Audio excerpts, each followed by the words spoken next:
ये आकाशवाणी है।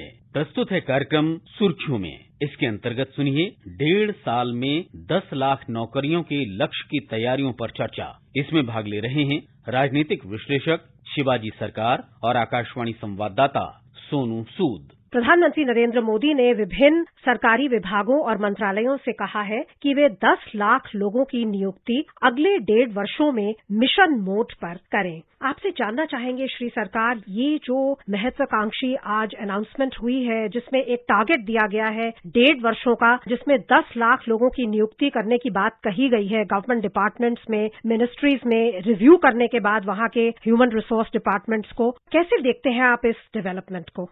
मैं समझता हूं कि ये एक प्रधानमंत्री का एक बहुत ही सक्षम और एक अच्छा कदम है। उन्होंने जो आज कहा है वो मेरे ख्याल में भारतीय युवाओं के लिए एक बहुत उत्साहित करने वाला अनाउंसमेंट है। अभी तक जो पिछले कई सालों से कोविड के वजह से और कई प्रकार की परेशानियों की वजह से जो अपॉइंटमेंट सरकार में नहीं हो रहे थे, तो जब हम मिशन मोड की बात करते हैं हम समझते हैं कि प्रधानमंत्री जी जो कह रहे हैं उसका मतलब ये है कि जब एक बार ये प्रोसेस शुरू हो जाएगा उसका अंत तक जाएगा, यानी कि जिसके लिए भी बच्चे नौकरी के लिए अगर अप्लाई करते हैं, नौकरी के लिए कोशिश करते हैं, नौकरी की तैयारियां करते हैं, तो निश्चित रूप से ही उनको वो नौकरियां मिलेंगी। और देखिए सबसे पहले उन्होंने क्या किया है, सबसे पहले जो है रक्षा मंत्री राजनाथ सिंह जी ने ये ऐलान किया कि कैबिनेट कमेटी ऑफ सिक्योरिटी ने यह निर्णय लिया है कि 40,000 बच्चों को एयरफोर्स, नेवी और आर्मी में उनका रिक्रूटमेंट किया जाएगा और उनके सब में सामान्य रूप से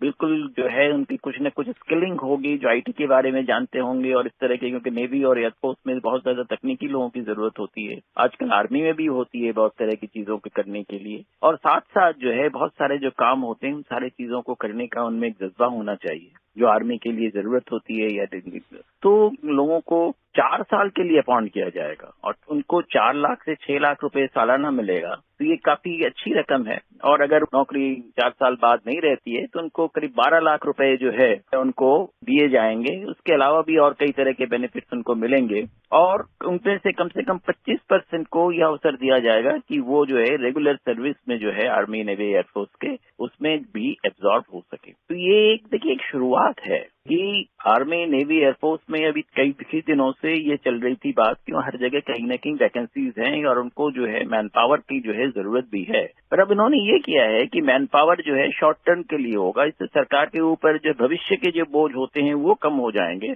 और आर्मी को एक युवा शक्ति के रूप में प्रस्तुत किया जा सकता है। तो ये एक अच्छा कदम है। साथ में आज जो प्रधानमंत्री ने कहा है, जो cabinet committee of economic affairs जो है उसने जो निर्णय लिया है उसमें ये निर्णय लिया है कि सरकार में बहुत सी वैकेंसियां चारों तरफ हैं और उसमें 10 लाख लोगों का अपॉइंटमेंट किया जाएगा। प्रश्न है, लोग कहेंगे कि अगर अपॉइंटमेंट है तो अभी तक क्यों नहीं किया गया? कि देखिए क्यों नहीं किया गया, हम सब समझ रहे हैं कि देश जो है एक कई तरह के समस्याओं से गुजर रहा है। कोविड के बाद जो पैंडेमिक हुआ है उसमें जो बहुत सारी समस्याएं हैं उसकी वजह से बहुत सारी चीजें रुक गई हैं। पूरे सरकारी महकमे के कामकाज भी रुक गया था, आर्मी के कामकाज रुक गए थे, रिक्रूटमेंट हो नहीं सकते थे क्योंकि रिक्रूटमेंट करने के लिए लोगों को बुलाना पड़ता, लोगों से बातचीत करनी पड़ती, लोगों से मिलना जुलना पड़ता और कोविड के दौरान वो संभव नहीं था। इस तरह की कई प्रकार की समस्याएं थी। और अगर आप देखें, लोग कहेंगे कि अचानक 10 लाख नौकरियां कहां से निकल आई। देखिए 10 लाख नौकरियां कोई अचानक नहीं निकल आई है। अगर फरवरी 2022 के मिनिस्टर फॉर पर्सनल जो हैं जितेंद्र सिंह ऐलान किया था कि 8,72,000 नौकरियां जो हैं विभिन्न विभागों में अभी हैं, ये राज्यसभा में उन्होंने बताया था। तो क्या कहेंगे आप, ये जो नौकरियां हैं 10 लाख नियुक्तियां हैं, इससे रोजगार सृजन जो होगा उससे ओवरऑल डिमांड पर क्या फर्क पड़ेगा? इकोनॉमी में, इकोनॉमी को क्या फायदा होगा? ये अचानक इस प्रकार से अगर नौकरियां लोगों को मिलेंगी उससे आर्थिक स्थिति पर क्या परेशानियां जो है होगी या उसमें कोई फायदा होगा? नहीं, देखिए परेशानी तो सरकार को हो सकती है कि उनको रेवेन्यू जुटाना पड़ेगा इतने लोगों को तनख्वाह देने के लिए, पर निश्चित रूप से सरकार को ये समझ में आ गया है कि उनके पास इतना बच्चों को देने के लिए है, इसलिए वो परेशानी मुझे लगता है रेवेन्यू की परेशानी नहीं है। दूसरी चीज है लाभ क्या होगा। देखिए लाभ जो है ये कई प्रकार से होता है। जब भी लोगों को बड़ी संख्या में लोगों को नौकरी मिलती है और समझ लीजिए 10 लाख परिवारों को जो है रोजगार मिला, तो 10 लाख परिवारों को जब रोजगार मिलता है, देश के 10 लाख परिवार का मतलब हो गए कम से कम 40 से 50 लाख लोग हो गए, बट ज्यादा ही होंगे। तो वो जो सारे देश में में फैलाए हुए लोग हैं, उनके पास जब इतने पैसे आते हैं तो वो जाके पैसे जेब में अपने नहीं रखते हैं। वो जाके उनकी जो जरूरतें हैं, उनकी जब तक बहुत सारी जरूरतें पूरी नहीं होंगी, बहुत सारे नए नए चीजों की जरूरतें, कपड़े से लेके मकान तक बहुत कुछ हो सकता है,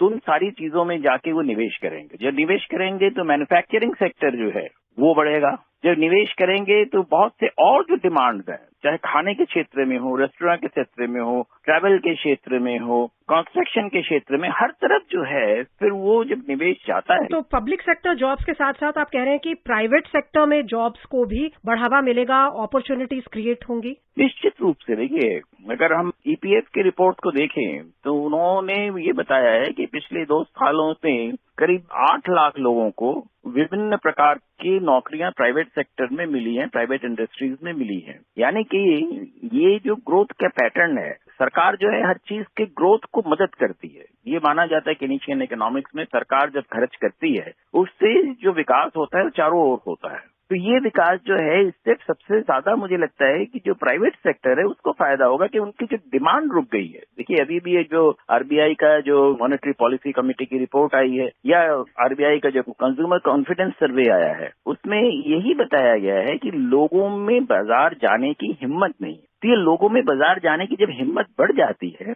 तभी ग्रोथ होता है, लोगों की परचेजिंग पावर बढ़ती है और पूरी मैन्युफैक्चरिंग सेक्टर जो है नए तरीके से फिर सामान का उत्पादन करता है। तो उससे जो है जब सामान तो कैसे उत्पादन होगा, वहां भी एम्प्लॉयमेंट जनरेट होगा। तो इस तरह से जो है एम्प्लॉयमेंट का एक साइकिल शुरू हो जाता है।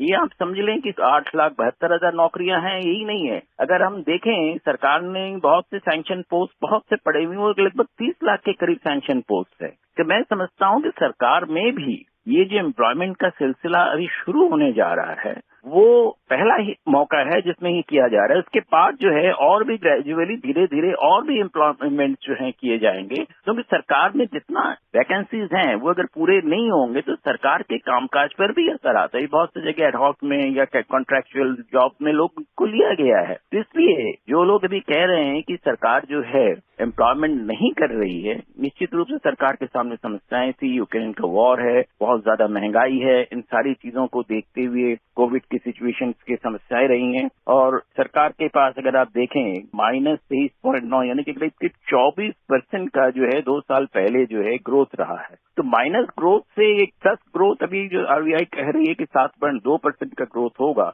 तो अपने आप में एक काफी बड़ी चीज है। देखिए, सरकार में बैठ के सरकार की समस्याओं को समझना और सरकार से बाहर बैठ के सरकार को क्रिटिसाइज करना, दोनों में थोड़ा फर्क होता है। जी, एक और मुद्दा है कि जो एम्प्लॉयमेंट के एफर्ट्स हैं, ये तो सरकारी महकमों में 10 लाख लोगों की नियुक्ति की बात है। साथ ही साथ जो stand up India, startup India, मुद्रा योजना या अब जो पहल शुरू हुई है पीएम नेशनल अप्रेंटिसशिप मेला, तो हर लेवल पर जो सरकार उद्यमिता को एक बढ़ावा देने की कोशिश कर रही है ताकि लोग जॉब प्रोवाइडर्स बने रादर देन जॉब सीकर्स। ये भी आपको लगता है कि पूरे एम्प्लॉयमेंट सिचुएशन के लिए, इकोसिस्टम के लिए बहुत ही उत्साहजनक डेवलपमेंट्स हैं?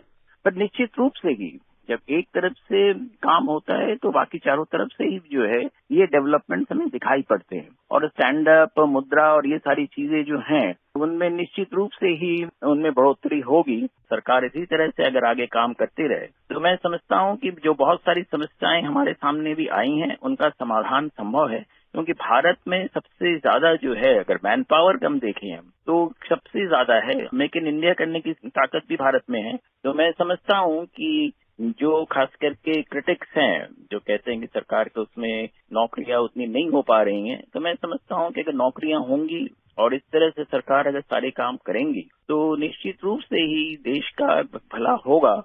वैश्विक अनिश्चितताओं के बीच चौतरफा रोजगार सृजन के प्रयासों के बल पर आर्थिक तंत्र मजबूत हो, इसी आशा के साथ हम आज की इस चर्चा को समाप्त करते हैं। बहुत बहुत धन्यवाद आपका श्री सरकार। बहुत बहुत धन्यवाद। अभी आप सुन रहे थे 1.5 साल में 10 लाख नौकरियों के लक्ष्य की तैयारियों पर चर्चा। इसमें भाग ले रहे थे राजनीतिक विश्लेषक शिवाजी सरकार और आकाशवाणी संवाददाता सोनू सूद। ये कार्यक्रम आकाशवाणी के समाचार सेवा प्रभाग द्वारा प्रस्तुत किया गया। इसे आप हमारे mobile app news on AIR और YouTube channel news on AIR official पर भी सुन सकते हैं। इस कार्यक्रम के संबंध में अपनी प्रतिक्रिया आप हमें ईमेल कर सकते हैं। पता है AIRNSDtalks@gmail.com।